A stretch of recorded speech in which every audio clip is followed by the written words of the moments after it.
Please have a seat.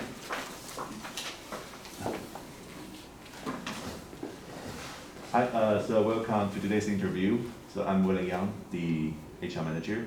This is Roger Huang, and he is an analyst. And here we also have Jason and Cindy join us remotely. So Jason Wang, he's a data analyst, and Cindy, she's a project manager. All right, so without further ado, would you like to briefly introduce yourself? Okay. Well, good morning, everyone. My name is Max. My Chinese name is Yishang Chen. Most people call me Max. And I'm a student studying international business for my college degree. And today I want to apply for a position for a data analysis internship. And so many people might be wondering why international business students want to go into the field of data analysis. And for me, I think I have the skills qualified for it, and I think I have the qualities to be in the data analysis industry. I think I have the communicational skills, the analytical skills, and the coding skills to be in the industry. And so, in short, I have the communication skills because I've conducted several events at my schools, and I think I have done a job to communicate with different people.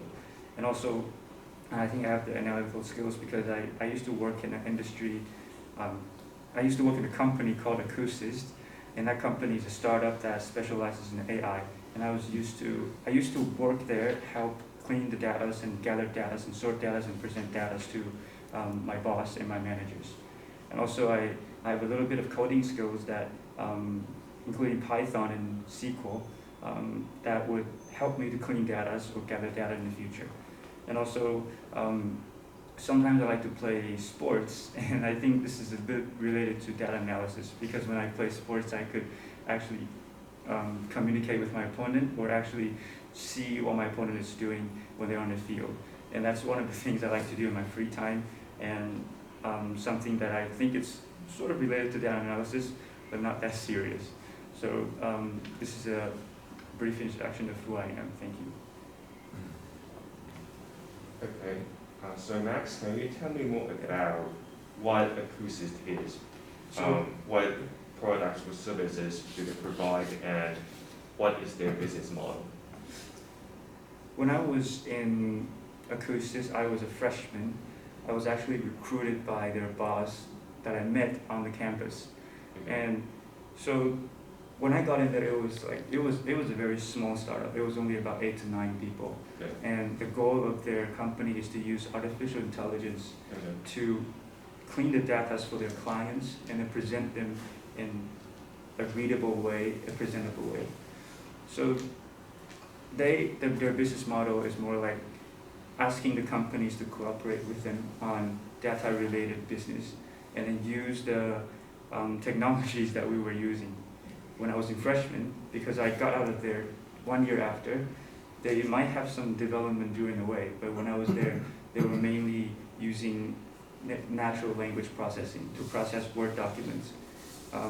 That's the work, the target they were mainly working on when I was there.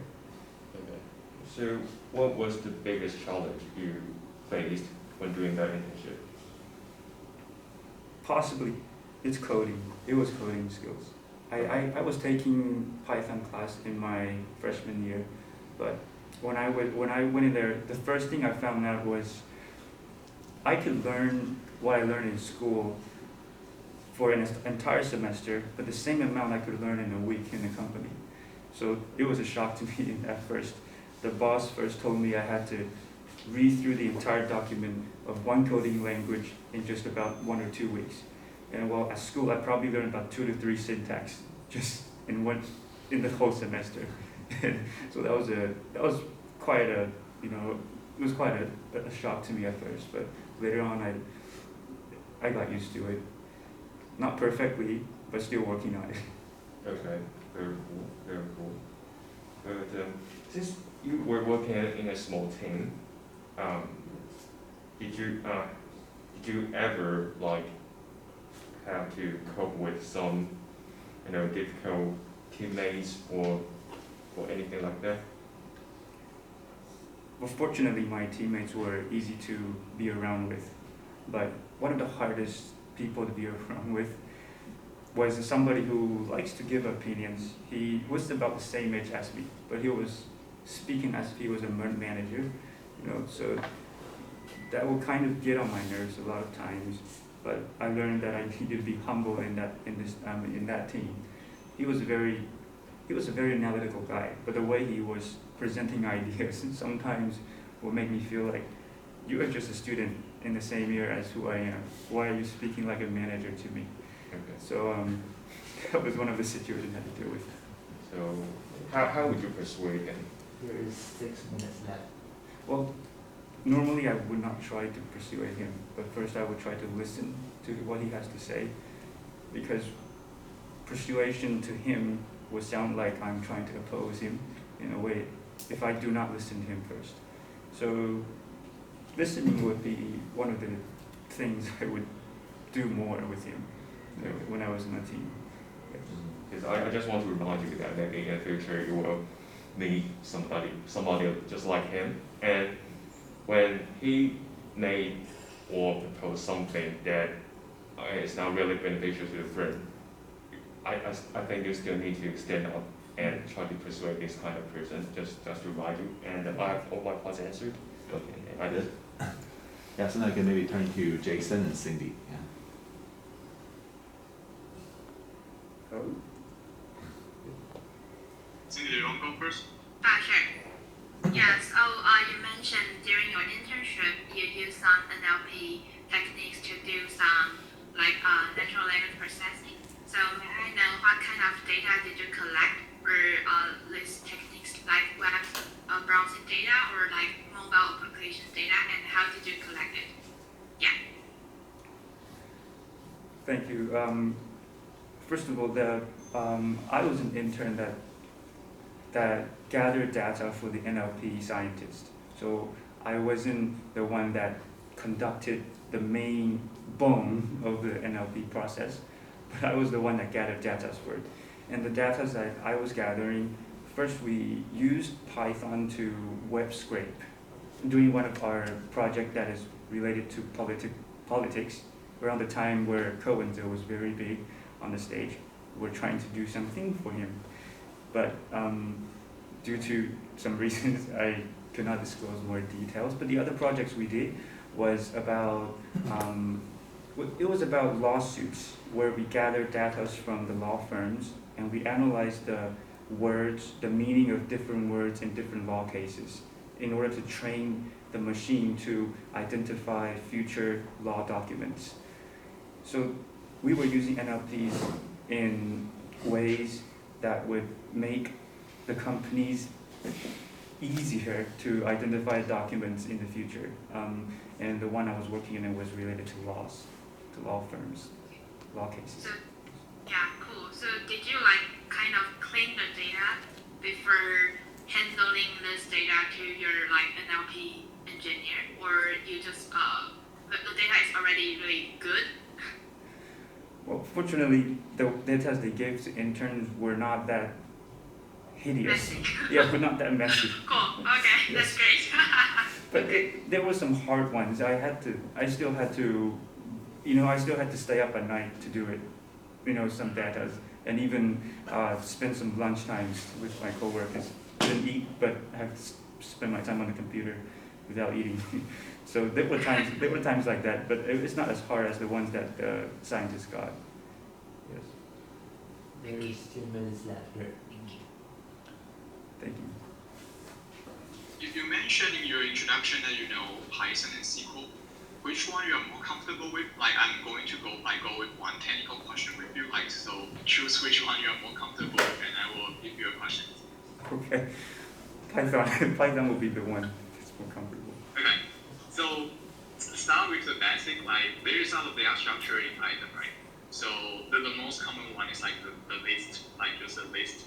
And there is another one called dictionary. What is the difference between those two?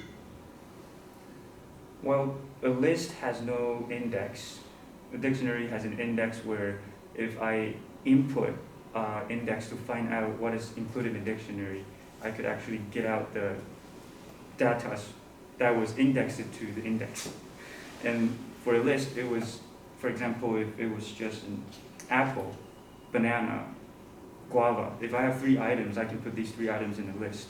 But in a dictionary, I can do more than just putting 3 items. I could index them, for example, apple is 1, banana is 2, and guava is 3. And I could use numbers to find out what is indexed in the dictionary. So that's the most basic difference that first came up to my mind. Can you give me an example, like real world example that where you may want to use dictionary versus a list? I just want like maybe some example that you can come up with. Well, I remember I did a project, a very small project, and it's probably not that industrial related, but it was very school-like. And in that project, I had to put the interviews, well, not interviews, one of the many people's name in a dictionary, and then their last names or their employee numbers. And it might sound like a project in a school because that's what, you know, school does that. But I did it in a company as well. There was a project where we had to combine there was a project where there were we need to use the parents' name. So it was a project mainly made for the cram schools. And a child would have a parent and the parents would have a child. We would need to put the child and the parents in a dictionary so that later when we need to find the names for the child, we could use the parent's name to find them. So that was one of this very, very small example. The interview will be ended at this time. Okay, so yeah, could you maybe tell Do we still Jason, have time? could you tell Jason and Cindy, maybe one more question? Yeah. Okay, I think I can still have one more question.